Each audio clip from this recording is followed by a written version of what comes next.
পর্যায়ে আমাদের সামনে বক্তব্য রাখবেন ইত্তেহাদুল উলামা গুরুত্বপূর্ণ সদস্য নুরুল কোরআন মাদ্রাসার সম্মানিত মুহতামিম হাফেজ মাওলানা হাবিবুর রহমান সাহেব। হাফেজ মাওলানা হাবিবুর রহমান সাহেব। পণ্য বয়কট করতে হবে, সমস্ত শত্রুর পণ্য বয়কট করতেই হবে, করতেই হবে। আল্লাহ তাআলা আমাদেরকে তৌফিক দান করুন। আমিন। নারে তাকবীর। মিছিলকারীদের আগমন, শুভেচ্ছা স্বাগতম। মিছিলকারীদের আগমন, শুভেচ্ছা স্বাগতম। বেরিবাদ মসজিদের মুসল্লিদের আগমন, শুভেচ্ছা স্বাগতম। ফিলিস্তিন ফিলিস্তিন জিন্দাবাদ জিন্দাবাদ। আল আকসা জিন্দাবাদ জিন্দাবাদ। মাইলাদ জিন্দাবাদ জিন্দাবাদ। ইসরায়েলি পণ্য বয়কট বয়কট। ইসরায়েলি পণ্য বয়কট বয়কট। আমেরিকার পণ্য বয়কট বয়কট। ইন্ডিয়ান পণ্য বয়কট বয়কট। নারে তাকবীর, নারে তাকবীর। সংগ্রামী তাওহীদি জনতা, ইত্তেহাদুল উলামা সম্মানিত উলামায়ে কেরামদের দৃষ্টি আকর্ষণ করছি, আপনারা স্টেজে আসন গ্রহণ করুন। এই পর্যায়ে আমাদের সামনে গুরুত্বপূর্ণ বক্তব্য রাখবেন ভূঁইয়া স্টেট শাহিদা মসজিদের সম্মানিত হেফাজত করার জন্য সরকারকে কঠিনভাবে চাপ প্রয়োগ করতে হবে। আগামীকালকে আপনারা যারা নামাজ পড়ার ডাক দিয়েছে, যেখানে সব মানুষ ভিড়াবে ভুলে গিয়ে আগামীকাল ঢাকায় শুধু তাওহীদের জনতার গণস্বরূপ বলা ইনশাআল্লাহ। এই পর্যায়ে সংক্ষিপ্ত বক্তব্য রাখবেন আল আকসা মসজিদের সম্মানিত খতিব। ভারতের পণ্য বয়কট করতে পারি। আমরা সর্বদা আমাদের ইমানি চেতনাকে জাগ্রত রাখবো। যখন জিহাদের ডাক আসবে আমরা জিহাদে ঝাঁপিয়ে পড়বো। এই ইমানি চেতনা আমরা লালন করবো ইনশাআল্লাহ। নারে তাকবীর। মিছিলকারীদের আগমন, মিছিলকারীদের আগমন। নারে তাকবীর। Boycott boycott. আল্লাহর সাথে ওয়াদা করেন, আল্লাহ আজকে থেকে বয়কট করলাম বলেন সবাই। আল্লাহ তাআলা তৌফিক দান করুন।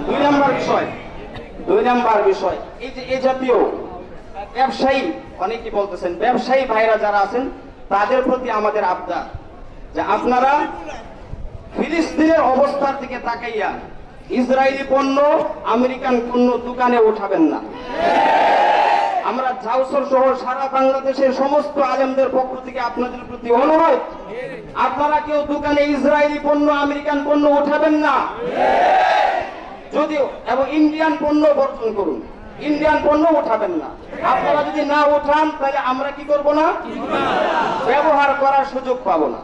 টাকা থাকলেও না, ইচ্ছা থাকলেও না, আপনারা দোকান থেকে এই সমস্ত পণ্য বর্জন করুন। দুই নাম্বার বিষয়, আজকে যে সমাবেশ হচ্ছে, বিক্ষোভ হচ্ছে, ছবি দেওয়া থাকবে, আপনারা অবশ্যই সেই পণ্যগুলো আর কখনো আপনার দোকানে আর উঠাবেন না। আপনারা রাজি আছেন? সেই সাথে আমরা গাজাবাসীদের আত্মনাদের পাশে থাকতে পারি। নামাজ পড়ে হলেও তাদের জন্য আরশে আজিমের মালিকের কাছে হাত তুলে তাদের পক্ষে দোয়া করতে পারি এবং ইসরায়েলের বিরুদ্ধে দোয়া করতে পারি। আমরা করতে পারবো কিনা? এবং ইসরায়েলের বিরুদ্ধে আমরা তাদের প্রতিরোধ করতে পারি। থুতু ফেলে ইসরায়েলের পণ্যের উপরে থুতু ফেলে আমরা তা বয়কট করতে পারি, ঘৃণা দেখাতে পারি। আমাদের এই আন্দোলন হয়তো তাদের কাছে আসতে যাবে না, তবে আমরা যদি তাদেরকে অর্থনৈতিকভাবে বানিয়ে দিতে পারি, আমরা যদি কোকা-কোলা এই জাতীয় পণ্যগুলো আর না কিনি, তাহলে তাদেরকে সবচেয়ে উচিত শিক্ষা দেওয়া হবে। আমরা পাবো তো? আর কখনো আমরা কোকা-কোলা, পেপসি, সেভেন আপ এগুলোতে চমক দিব না। চমক দেওয়া হারাম। আল্লাহ তাবারক ওয়া তাআলা আমাদেরকে তৌফিক এনায়েত করুন। এই পর্যায়ে আমাদের সম্মুখে গুরুত্বপূর্ণ আলোচনা পেশ করবে ইত্তেহাদুল উলামার অন্যতম সম্পাদক কলামিস্ট বালাদ মাদ্রাসার সুযোগ্য মহতামিম জনাব হযরত মাওলানা আহসান শরীফ সাহেব। নাহমাদুল্লাহ আলা রাসূলিহিল কারীম। সংগ্রামী মুসলিম তাওহীদ জনতা, এখন আর বক্তব্য নয়, আমরা কৃতজ্ঞতা প্রকাশ করতে চাই যে আপনারা ইমানদার হিসেবে, মুসলমান হিসেবে আপনাদের ইমানের সামান্য নজরানা পেশ করেছেন। আপনারা এই সমাবেশকে মিছিলের সাথে আপনারা সংহতি প্রকাশ করেছেন, এজন্য আপনাদেরকে আমরা শুকরিয়া প্রকাশ করছি। সাথে সাথে বলতে চাই, আমরা মুসলমান হিসেবে আমরা নির্যাতিত, আমরা আমাদের মান সম্মান হারিয়ে ফেলেছি মৌলিক একটি বিধান ছেড়ে দেওয়ার কারণে। রাসূলুল্লাহ সাল্লাল্লাহু আলাইহি ওয়াসাল্লাম বলেছেন, ইদা তারাকতুমুল জিহাদ ওয়াসাল্লাল্লাহু আলাইকুমুল যিল্লাহ।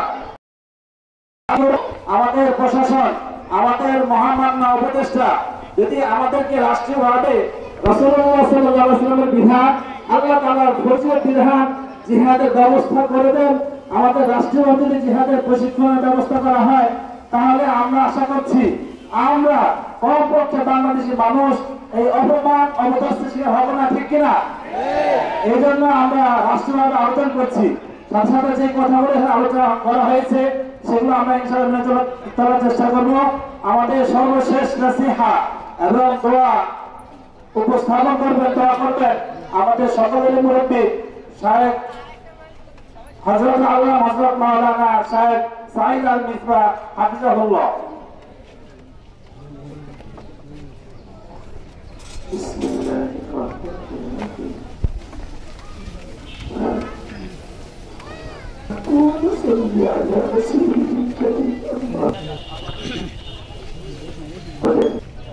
সবচেয়ে প্রথম শিক্ষণীয় করণীয় সেটা হলো আমাদের নিজেদের আমল সংশোধন করে, নিজেদের অবস্থা সংশোধন করে।